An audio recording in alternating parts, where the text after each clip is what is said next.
Assalamualaikum warahmatullahi wabarakatuh. Selamat malam peserta didik PKBM Sumber Ilmu kelas 10 paket C tahun 2023. Kita lanjutkan pelajaran sejarah hari ini.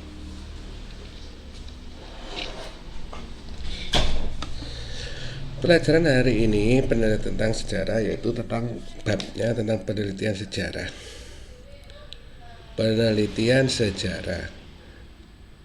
Kita perhatikan di papan teksnya, kajian ilmu sejarah bukanlah mitos melainkan peristiwa nyata yang terjadi pada masa lampau. Sebagai ilmu sejarah menggunakan penelitian ilmiah untuk menyingkap suatu kajian sejarah. Penelitian adalah usaha untuk menemukan, mengungkap, menginvestigasi dan menganalisis suatu fenomena atau kejadian dengan prosedur ilmiah. Jadi, ketika melakukan penelitian sejarah, kalian mirip dengan seorang detektif yang berusaha mengumpulkan informasi sebanyak mungkin menggunakan berbagai macam sumber untuk memperoleh data, dan selanjutnya mengolah dan menganalisis data tersebut untuk disampaikan sebagai laporan. Ya, itu ya. Itu jadi kita ulangi lagi. Kajian ilmu sejarah bukanlah mitos. Jadi kajian ilmu sejarah bukanlah mitos. Ini maksudnya berarti adalah ilmu ya, ilmu kajian sejarah, atau dapat diungkapkan secara ilmiah dan dapat dipertanggungjawabkan ya, tidak hanya dari mulut ke mulut, dari nenek ke cucunya, dari cucunya ke cucunya lagi ya. Ini tapi berdasarkan analisis dan penelitian, kemudian dituangkan dalam suatu tulisan disebut kajian sejarah. Nah, penelitian sejarah menurut Louis Gottschalk ya, menerapkan 4 pokok sebagai cara melakukan penelitian dan penulisan sejarah. Keempat kegiatan tersebut adalah: 1. Mengumpulkan berbagai informasi tertulis dan lisan yang relevan. 2. Membuang informasi yang tidak jelas dan keasliannya masih diragukan. 3. Mengambil kesimpulan dari bukti dan sumber sejarah yang terpercaya. 4. Merangkai semua bukti menjadi sumber menjadi laporan. Jadi menurut Louis Gottschalk ya, cara melakukan penelitian dan penulisan sejarah ada 4. 1. Mengumpulkan berbagai informasi tertulis dan lisan yang relevan. Jadi mengumpulkan semua informasi yang tertulis dan relevan. 2.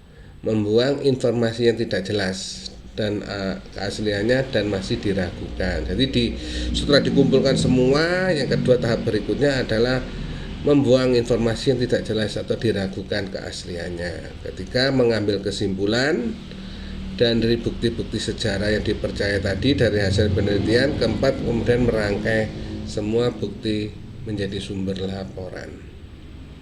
Nah, ada lagi yang mengatakan metode yang digunakan untuk penelitian sejarah. Nah, itu ya metodenya. Heuristik berarti mengumpulkan berbagai data dari berbagai sumber sejarah. Jadi heuristik berarti mengumpulkan berbagai data dari berbagai sumber sejarah. Kritik dan verifikasi yang berarti melakukan pemeriksaan keaslian sumber sejarah. Interpretasi yaitu menafsirkan dan memahami makna yang terkait dari sumber-sumber sejarah yang telah diverifikasi.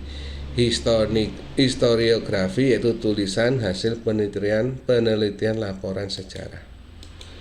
Nah, ini ya metodenya yang digunakan 4: heuristik, kritik, dan interpretasi, dan historiografi. Nah, sumber sejarah itu bagi 2, sumber sejarah primer ya, ada kemudian sumber sejarah primer. Sumber sejarah primer adalah data utama yang diperoleh langsung dari subjek dan objek penelitian. Dalam penelitian sejarah, sumber sejarah primer adalah arsip Menurut Lohanda, arsip merupakan sumber yang utama dikarenakan keberadaan arsip yang tercipta pada waktu yang bersamaan ketika suatu peristiwa bersejarah terjadi. Arsip sebagai bukti untuk menginformasikan suatu peristiwa. Apabila kalian tertarik melakukan penelitian sejarah, kalian dapat mengakses arsip yang dibutuhkan. Salah satunya Lembaga Arsip Nasional RI, dapat melalui situs web Anri.go.id. Arsip dapat berupa foto, video, film, undang-undang, peraturan, catatan dinas, surat menyurat, notulen rapat, peta, laporan keputusan, surat kabar, undangan, dan lain sebagainya yang berupa arsip ya. Selain arsip, sumber sejarah yang primer adalah fosil, artefak, dan hasil wawancara dengan pelaku atau saksi sejarah. Nah, perhatikan gambar berikut ini. Nah, ini ya.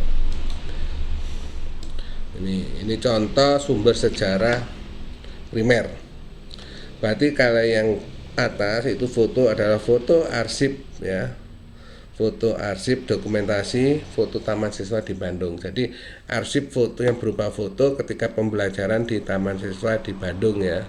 Yang kedua itu sumber sejarah ya berupa artefak itu seperti batu yang tertulis, berbagai sumber sejarah ini ya, hasil fosil ini sumber sejarah primer.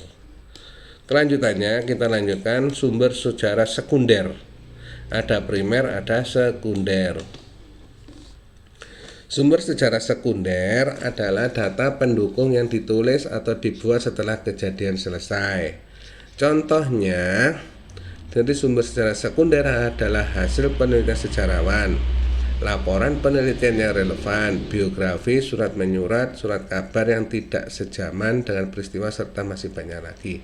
Jadi kita ulangi, sumber sejarah sekunder adalah data pendukung yang ditulis atau dibuat setelah kejadian selesai.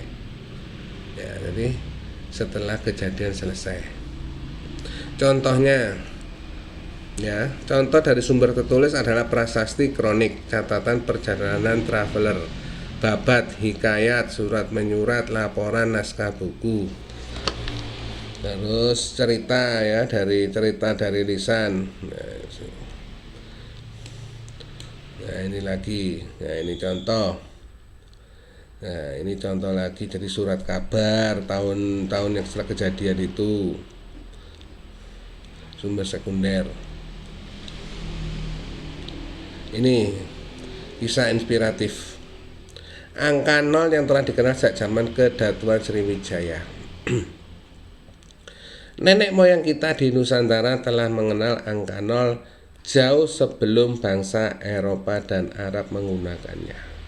Berarti lebih 0 itu di Nusantara itu sudah lama sebelum ada tulisan, sebelum ada budaya Eropa dan Arab masuk ke Nusantara. Jadi sudah lama ya angka 0 itu. Sumber sejarah yang menjadi bukti paling awal penggunaan angka 0 terdapat pada prasasti Kedukan Bukit yang pada zaman Kedatuan Sriwijaya. Prasasti yang ditemukan oleh Batenburg pada tahun 1920 di Kampung Kedukan Bukit, Palembang, berangka tahun 604 Saka atau sekitar 682 Masehi. Angka 0 pada prasasti ini terpahat dalam bentuk bindu atau titik. Selain angka 0, lafal bilangan juga terpahat pada prasasti Kedukan Bukit. Berikut Sarifu Tularatus Sapula 2 yang berarti 1312.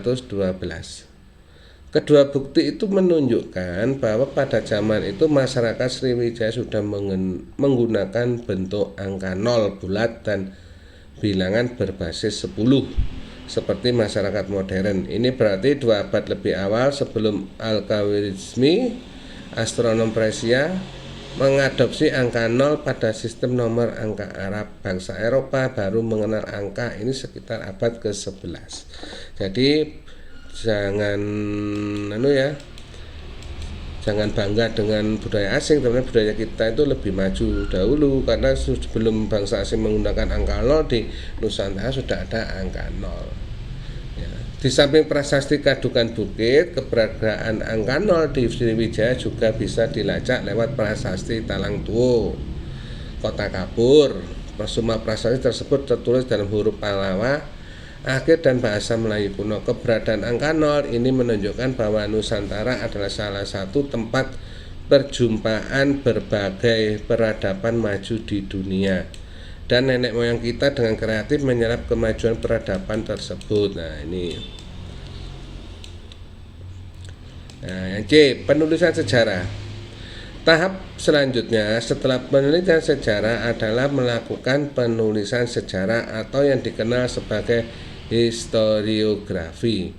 Pada tahap ini sejarawan menyusun hasil interpretasi berbagai fakta sejarah. Bentuk dari historiografi berupa publikasi, laporan penelitian sejarah, dan hasil historiografi perlu dipublikasikan dan diketahui oleh berbagai kalangan agar dapat dipertanggungjawabkan. Jadi setelah hasil tadi dikumpulkan, kemudian ditulis ya, penulisan ditulis secara historiografi, kemudian dipublikasikan. Ini contoh. Nah ini Serat Damar Wulan ditulis abad ke-19, salah satu contoh historiografi tradisional. Nah ini ya, ini dulu ini hanya sistem kerajaan aja, tadi di perpustakaan istana aja yang ada sistem sastra yang ada di Nusantara. Di masyarakat belum ada. Ini kemudian ada historiografi contoh dari kolonial ya. Ini nanti bisa dibaca. Modern, nah ini contoh modern pemberontakan petani Banten tahun 1888. Ini contoh lagi historiografi. Nah ini ada tugas kerjakan secara mandiri sarana format diagram Venn, diskusi teman sekelas, kajian sumber lain untuk mengerjakan tugasnya berdasarkan materi. Nah ini ya. Jadi tadi nanti dibaca, ini tugasnya tidak usah dikumpulkan, tapi dikerjakan di bukunya aja ya. Jadi ditulis historiografi tradisional, historiografi kolonial, historiografi modern. Ditulis dulu, ini ditulis isi historiografi tradisional seperti apa, kolonial seperti apa, contohnya seperti apa, modern seperti apa, contohnya seperti apa. Lah akhirnya ditemukan suatu persamaan. Oke, kita akhiri materi hari ini ya tentang penulisan sejarah ya, kemudian kita lanjutkan pada materi berikutnya. Nanti minggu depan lagi materi berikutnya. Terima kasih. Assalamualaikum warahmatullahi wabarakatuh.